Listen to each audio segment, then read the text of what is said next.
긴급재난지원금에 대해서 말씀드리겠습니다.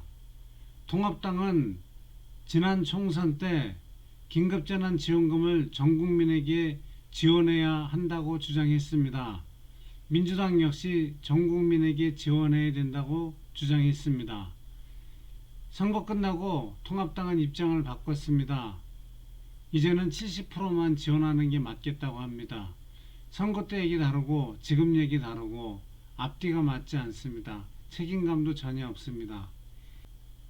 그런데 민주당은 긴급재난지원금을 100% 주자고 주장하고 있지만 기재부 장관은 움직이지 않습니다. 여당이 총선 압승했지만 기재부 장관은 눈 하나 깜짝하고 있지 않습니다. 이 처음 보는 광경이 아닙니다. 윤석열 검찰총장 역시 정치권 눈치 안 보는 게 대단한 기백인 양, 대단한 자랑인 양, 민주당 정권 눈치 하나도 안 보고 자기 하고 싶은 대로 하고 있습니다. 검찰도 그렇고 기재부도 그렇고 민주당 정권, 정치권 눈치 안 보는 게 아니고 이 정도 수준이면 혹시 무시하는 건 아닌가 싶습니다. 관료들 사이에서는 아마 이런 생각이 있을 수 있습니다. 정치권은 표를 먹고 사는 사람이다. 인기 연연할 수밖에 없다. 포퓰리즘이다. 그 사람들 4년 임기제다. 어차피 행정은 비전문가다. 이런 생각이요. 그렇기 때문에 전문가인 공무원들이 선거나 인기에 연연하지 않는 공무원들이 책임감 갖고 이 나라를 이끌어야 된다. 정치권 눈치 안 보고 소신껏 하는 게 최고의 덕목이다. 최고의 행정가다. 뭐 이런 생각 혹시 갖고 있는 거 아닌가 싶습니다. 아마 제 생각이 단지 의심만은 아닐 것 같습니다. 언론에서는 그리고 당내에서도 180석 얻었으니 겸손해야 된다. 정말 조심해야 된다. 이런 얘기 많이 하는데요. 지금 봐서 더 조심해야 될 거는 관료들 아닌가요? 더 중요한 과제는 오히려 관료들을 어떻게 장악하느냐 문제인 것 같습니다. 다수당이 되면 뭐합니까? 정권을 잡으면 뭐합니까?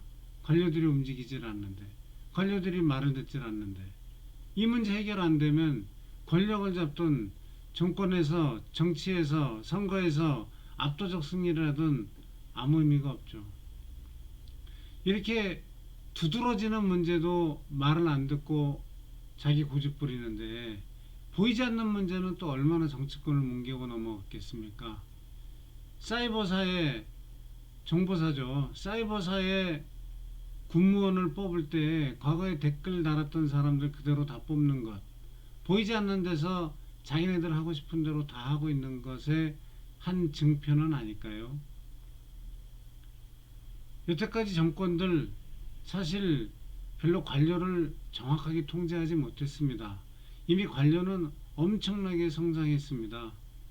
그래서 여태까지 대부분의 정권들은 자기네들에게 관심 있는 몇 가지만 딱 붙들고 갔고 나머지는 그냥 관료들이 알아서 하는 형국이었습니다.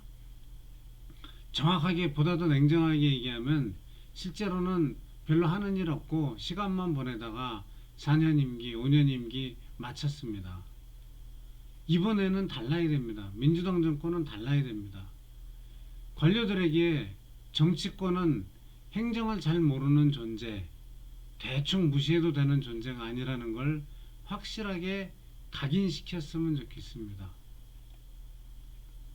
각인을 시키려면 고함질러서 될 문제는 아닙니다. 가끔 텔레비에 보면 국회 공무원들 출석하면 막 정치권에서 국회의원들 고함 지르고 그 뭐 마치 잘하는 양 그러지만 되게 볼썽사납습니다. 그리고 그렇게 해갖고는 겁 안 납니다. 고함만 지르는데 무슨 겁이 나겠습니까? 실력으로 파고들어야죠. 하고 있는 일에 대해서 구체적으로 파고들고 견제를 해야죠. 실력으로 일상에서 견제하고 코칭을 통해서 리더십을 형성해야 됩니다. 지금과 같이 관료들의 정치권 패싱 현상, 이건 무지무지하게 심각한 문제입니다. 그러고요, 또 다른 이런 얘기도 좀 하고 싶습니다. 당정 간 이견으로 긴급재난지원금을 늦게 주면 그러면 또 이게 당정이 같이 욕을 먹죠. 안 되는 일이죠. 그러므로 얘기가 진척이 잘 안 되면 먼저 70% 주고 30%는 추후에 논의하는 것도 하나의 방법이겠습니다. 그러니까 100%를 줄 거냐 말 거냐 가지고 기재부랑 씨름하지 말고 일단 70% 먼저 주자고 기재부에게 얘기할 필요가 있겠습니다. 과연 근데 70%는 줄 준비가 제대로 되었을까요? 원칙과 기준, 세세한 선별 조건까지 다 끝냈는지, 그래서 지금이라도 바로 70%를 선정해서 지급할 수 있는지 저는 솔직히 대단히 걱정되는 상황입니다. 그럼에도 불구하고 여하튼 70% 빨리 줘라 라고 얘기하고 30%는 추후에 논의하는 것, 이것이 지금 현재로는 상당히 중요한 방법이라고 생각이 듭니다. 예, 이상으로 긴급재난지원금에 대해서 말씀드렸습니다. 좋아요, 구독 꼭 부탁드립니다.